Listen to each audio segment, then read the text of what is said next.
Alrighty, so I know it's like my time, Eastern Standard Time, is 11:15 p.m., but better late than never, huh?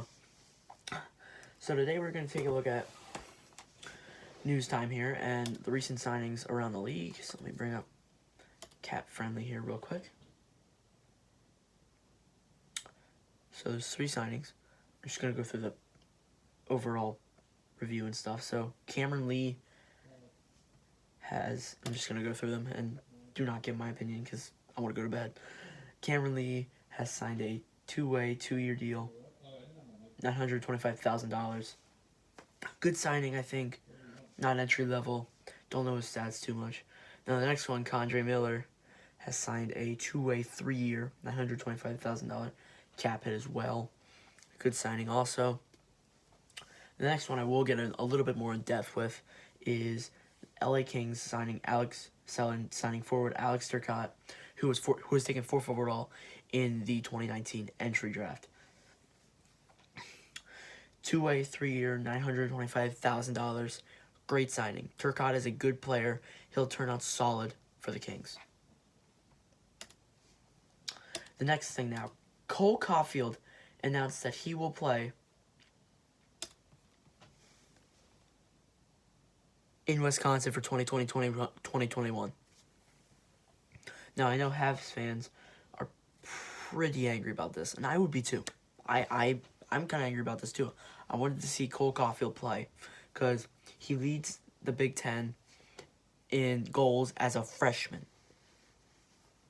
Some people say this guy's like the next Ovechkin. Some people say this guy's the next Pastrnak. Some people might even say he's the next Crosby, which I think is way too over the top. I don't think he's good, but he's no Crosby good. So I know Habs fans are pretty angry about this, and the reason why is kind of unknown. We could guess about that. We could guess that it's the coronavirus. So yeah. Next up here we have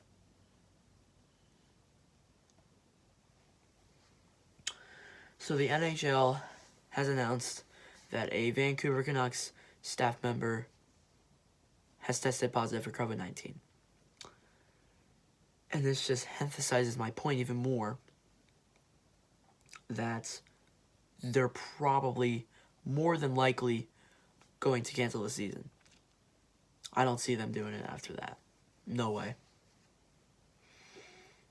So yeah. And another thing that was in rumors, I think it was either Cake, Chad D, or King Angus, or Sup Dog, I don't know. They all have the same picture on Discord, but one of them posted a tweet from Elliot Friedman that said, "Word going around that a Senators player has tested positive for COVID-19. What? Or may have tested positive for COVID-19. It has not been announced. I'm not saying it's true. We'll cover that in tomorrow's news time video. If there's going to be one, I'm not sure. So,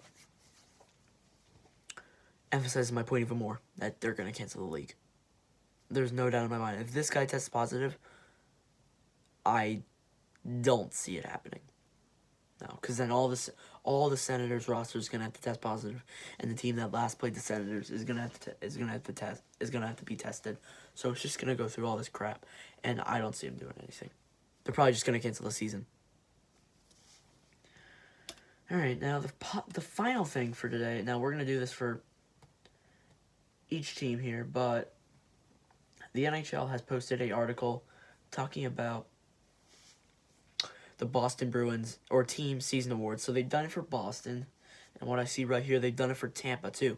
So the next news time video, or maybe we'll just make a video out of it altogether, will be about the Tampa Bay Lightning's season snapshot. So there you go. So their MVP is David Pastrnak. He's tied with Alex Ovechkin of the Capitals for the NHL lead and NHL career high 48 goals.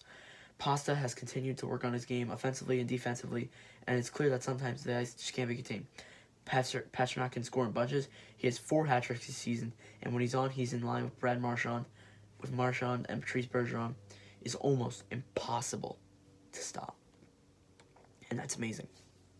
Pasta has grown since his start in, I forget what year it was. I will look it up right now. He didn't start right when I started watching hockey. So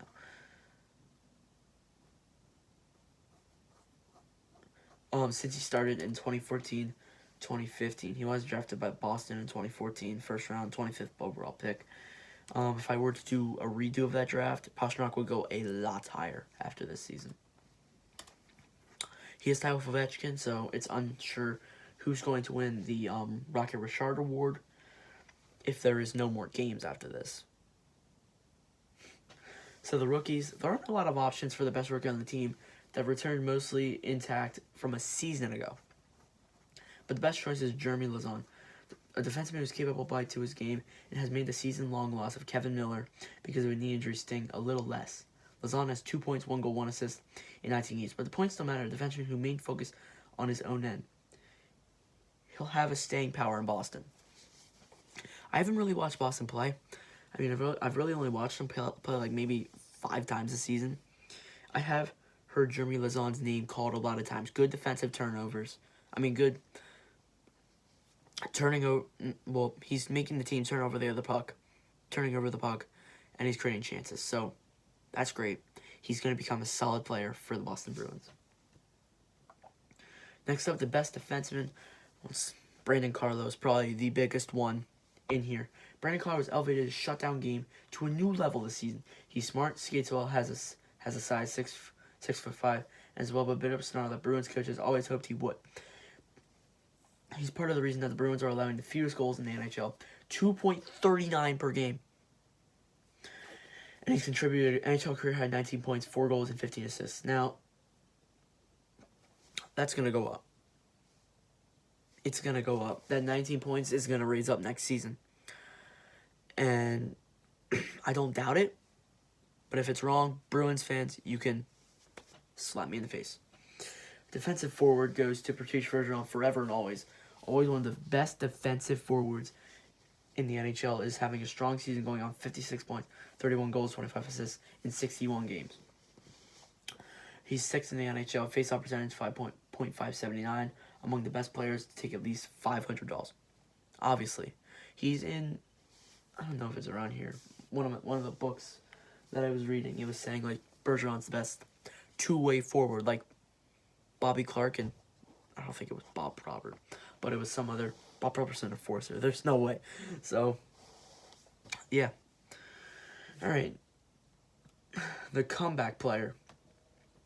The Bruins didn't have any choices in this category, so slightly off the board pick is forward Charlie Coyle. He's an underwhelming offensively in his brief regular season stint last season after he was acquired by a trade in the Minnesota Wild, getting 6 points, 2 goals, 4 assists in 21 games. He was a force in the Stanley Cup playoffs with 16 points, 9 goals, 7 assists in 24 games, and has become a key part of the Bruins have done this season, solidifying their depth with 37 points, 16 goals, and 21 assists.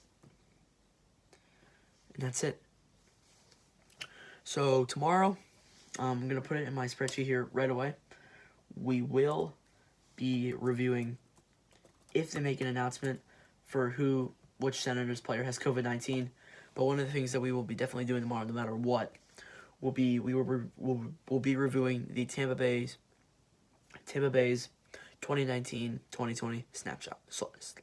Slapshot, yeah, snapshot. I'll come up with some other ideas for tomorrow too, so probably like the best hockey movies to watch during the NHL pause. I'll come up with some other stuff to keep you guys occupied for the next video. So that'll be it for this one. Thank you guys for watching. If you did enjoy, please make sure to like and subscribe. We're at 69 subs. We're almost 30 to our main goal, 70. We're almost 3/4 of the way there. I love the support that you guys are giving, and I thank you guys very much for that. And I will see you guys in the next one.